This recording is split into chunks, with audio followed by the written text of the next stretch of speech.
আমরা এখন উপভোগ করব শ্রুতি নাটক। নমস্কার, শুভ নববর্ষ। আজকে আমাদের নিবেদন বনানী মুখোপাধ্যায়, নাটকের নাম সর্ষে বনাম জিরে। ও বেলা 10টা বেজে গেল, ইনি গেছেন তো গেছেনই। আরে 2 ঘন্টা হলো বেরিয়েছে। নিখাত কোনো বন্ধুর সঙ্গে দেখা হয়েছে। এ কি রে বাবা, বাজারে যাবে, মাছ কিনবে, চলে আসবে, এত দেরি করার কি আছে? আমি সব রেডি করে বসে আছি, ওই যে আসছেন। আচ্ছা, তোমার আক্কেলটা কি? একটা ছোট্ট জিনিস নেই, জিনিস নেই। নেই মানেটা কি? নেই মানে নেই, নেই মানে আশুবাবু নেই, শ্যামবাবু নেই, মানিক বাবু নেই, আর জানো শ্রীমানী বাবুও নেই। কারা মানে? এরাই তো বাজার। তবে বাবু বাবু করছো কেন? জ্বালাতন একেবারে, এত জায়গায় ঘুরেও পেলে না? না, পেলাম না। না মানেটা কি? কি আশ্চর্য! আমি গ্যাসে তেল বসিয়ে দিয়েছি, আর সর্ষে বাটা হয়ে গেছে, পুঁই শাক কাটা হয়ে গেছে, এখন দাঁত বার করে বলছে নেই। কই, দাঁত বার করিনি তো। ওসব ছিঁদো কথায় না আমি ভুলছি না। হ্যাঁ, মোট কথা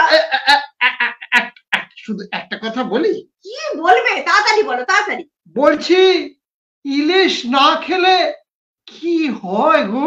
কি বলছি, এই যে তুমি ইলিশ ইলিশ করে উন্মাদ হয়ে যাচ্ছ, ইলিশ না খেলে কি হয়? ইলিশ না খেলে না তোমার মতো গঙ্গারাম হয়। না খেলে মানে? আরে ইন্দুদের বাড়ির সবাই আজকে ইলিশ খেতে আসবে, ওরা বলে দিয়েছে। ওরা শুধু ইলিশ দিয়েই ভাত খাবে, ভাজা দিয়ে, ভাপা দিয়ে, টক দিয়ে। এখন কি হবে? কি আর হবে, তোমার হ্যাপা তুমি সামলাও। আমার হ্যাপা? তা না তো কি আমার? আমি তো ইলিশ মাছের গন্ধই সহ্য করতে পারি না। জানি জানি জানি, নতুন বর জামাই ষষ্ঠীর দিন গিয়ে ভাতের থালায় বমি করে দিয়েছি। তা কি করবো? চারদিকে যে ইলিশ মাছের গন্ধ, বসে আছি শ্বশুর বাড়িতে না মাছের আড়তে, বুঝতেই পারিনি। নতুন শ্বশুর বাড়িতে মাছের আড়ত মনে হচ্ছিল। আর বলিহারি বাবা, এদিকে তোমার বাবা তোমার বাবা ফুলসজ্জার তত্ত্বে একটা বড় ইলিশ মাছ দিতে বলেছিল, তখন তোমাদের গন্ধ লাগেনি না? আসলে কি বলতো, তোমাদের এই গুলেই ভালো, যেমন নাম তেমন চেহারা, দেখলে তো ঘেন্না হয়, আর খেতে গেলে তো কান্না পায়। ঘেন্না? গুলে দেখলে ঘেন্না হয়? হবে না? মেয়ে গো, একটা চেহারা, এ বাবা, সাপের মতো দেখতে। আর আমাদের ইলিশ মাছকে দেখো, ঝকঝক ঝকঝক করছে, যেন রূপোর তৈরি। দেখলে তো চোখ জুড়িয়ে যায়। আরে এত সুন্দর, ভাবো লোকে কবিতা লিখে ফেলে। আরে বলো না, সে কবিতাটা কি? কষিত কনক কান্তি। আরে ধুর, ওটা তো তোপসে মাছ। ও, তাহলে ইলিশের কবিতাটা কি গো? ও আমি জানি না। বলে একারামে রক্ষা নেই, সুগ্রীব দোষর, গন্ধই সহ্য করতে পারি না। কবিতা দেখে যা, এখন কি হবে বলো? ওরা তো এলো বলে। আগে ভাগে ফোন করে দাও, বলো আজ হবে না। আজ হবে না? ওরা ভিখিরি নাকি? কি কথা ছিড়ি শোনো। এই, মাছের মন্ত্রী কোথায় থাকে? কে? মৎস্যমন্ত্রী? দাঁত বার করছে দেখো, যেন মৎস্যমন্ত্রী ওর ইয়ার। না সে কি না, আসলে আমরা ছোটবেলায় একই স্কুলে পড়তাম তো। একই স্কুলে পড়তে? আচ্ছা, কোথায় থাকে মন্ত্রী? কেন? বাহ, কথা বলতে হবে। এমনি এমনি ছেড়ে দেবো নাকি? ছেড়ে দেবো? এই যে ইন্দুর কাছে আমার প্রেস্টিজটা একদম হয়ে যাচ্ছে, তার কি হবে? এতে আবার প্রেস্টিজ হবার কি আছে? ভারী তো ইলিশ মাছ, তাও আবার তার তো মন্ত্রী ধরে টানাটানি করছো দেখি। করিনি, এবার করব। চলো চলো, শিগগির চলো। কোথায়? আরে মাছের আপিসে যাবো, আজ তাদের একদিন কি আমারই একদিন। রাইটার্সে? তুমি রাইটার্সে যাবে? আরে হ্যাঁ, যাবো। বিনয়, বাদল, দীনেশ তো গেছিল, আমিও যাব। আমাকে ওখানে কি ফাইট করতে হবে। আজ তো রবিবার, সব ছুটি। তাহলে ওনার বাড়ি চলো। কি যন্ত্রণা, আমি ওনার বাড়ি কোত্থেকে চিনি? মা বললে তোমার বন্ধু। বন্ধু না তো, বললাম ছোটবেলায় একই স্কুলে পড়তাম। তাহলে কি আমি বসে বসে হাত কামড়াবো? খবরদার, হাত কামড়িও না। একে তোমার হাই সুগার, কেটে গেলে সারতেই চাইবে না যে। আরে শ্রাবণ মাস শেষ হতে যাচ্ছে, এবার তো ইলিশ খেতে হবে। খালি শুনছি ইলিশ আসছে, ইলিশ আসছে, কবে আসছে, কোথায় আসছে। আরে এরকম করতে করতে পুজো এসে যাবে। হ্যাঁ, পুজো এসে গেলে খুব ভালো। তার মানে না মানে তোমাদের তো আবার দশমীর পরের দিন থেকে ইলিশ মাছ খাওয়া বন্ধ, তাই না গো? বা বা বা বা, আল্লাহ তার ধরছে না। তো দশমীতে বন্ধ তো কি হয়েছে? সরস্বতী পুজোর দিন আবার আমরা জোড়া ইলিশ খাবো। তা জানি না, সরস্বতী পুজোতে বাবা মা আর আমি তোমাদের বাড়ি গেছিলাম। ইস, কি লজ্জা, কি লজ্জা! কুলোয় করে উলু দিয়ে সিঁদুর মাখিয়ে ইলিশ মাছকে বরণ করা হচ্ছে। বাবা মায়ের সামনে অপ্রস্তুতের এক শেষ। আমাদের ওই রকম নিয়ম। এ আবার কেমন নিয়ম? আমরা জন্মভর ওই দিনটা নিরামিষ খেয়েছি। আমরাও জন্মভর ওই দিনটায় জোড়া ইলিশই খেয়েছি। আরে এই জন্যে না আমি সরস্বতী পুজোর দিন তোমাদের বাড়ি থাকতাম না। ওই তোমার গন্ধ লাগবে, তাই তোমাদের বাড়ি ইলিশ মাছ আসতোই না। আর যদি বা আসতো, কিছু মনে করো না, হ্যাঁ? তোমার মায়ের কি অখাদ্য রান্না বাবা, ইস! বুঝতেই পারতাম না যে ইলিশ খাচ্ছি। আরে সর্ষে বাটা যেরকম কলের জলের মতো ট্যাল ট্যাল ট্যাল ট্যাল করে না, ওই তোমাদের বাড়িতে না এলে বুঝতে পারতাম না গো। আসলে না তোমরা সব আমাশার রুগী, তাই তোমাদের বাড়িতে খালি জিরে বাটার ঝাল আর জিরে বাটার ঝাল। না, আমি আগে রুগী ছিলাম, তোমার মায়ের হাতের রান্না খেয়ে এই অবস্থা হয়েছে। বাপরে বাপ, বাপরে বাপ! এত সর্ষে বাটা কেউ খায়? যত তেল তত কাঁচা লঙ্কা, যত তেল তত কাঁচা লঙ্কা আর সর্ষে বাটা। জীবনটা আমার জিরবার হয়ে গেল। বাপরে বাপ! এত নোলা মানুষের হয়? হ্যাঁ হয়, ইলিশ মাছের জন্য না সবার নোলা হয়। তোমায় তো কই কোনোদিন দেখলাম না হাতে করে একটা ইলিশ।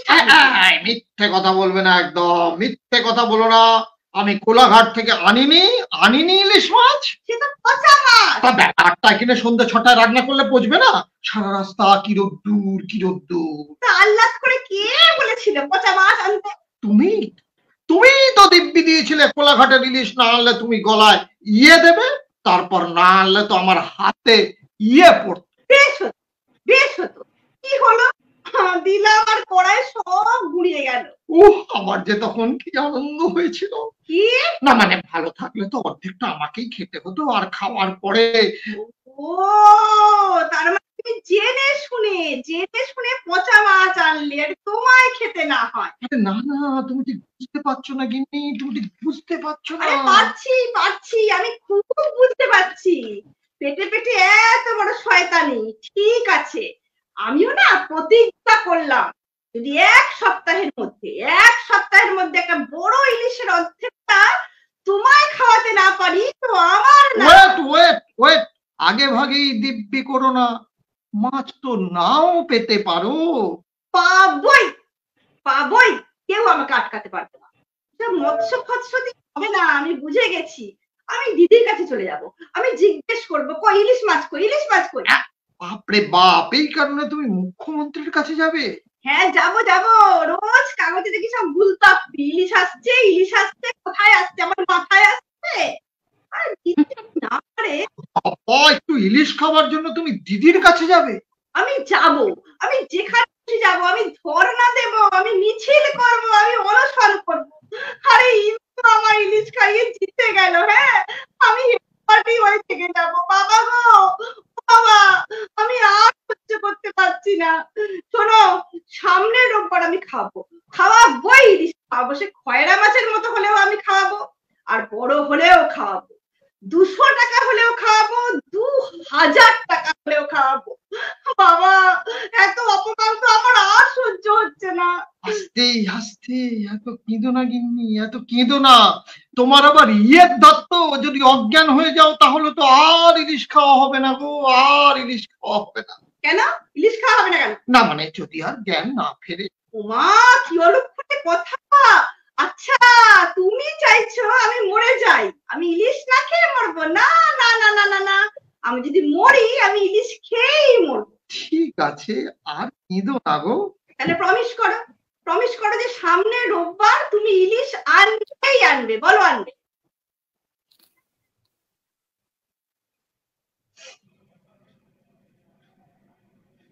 গুড বাই গো, তুমি খুব ভালো।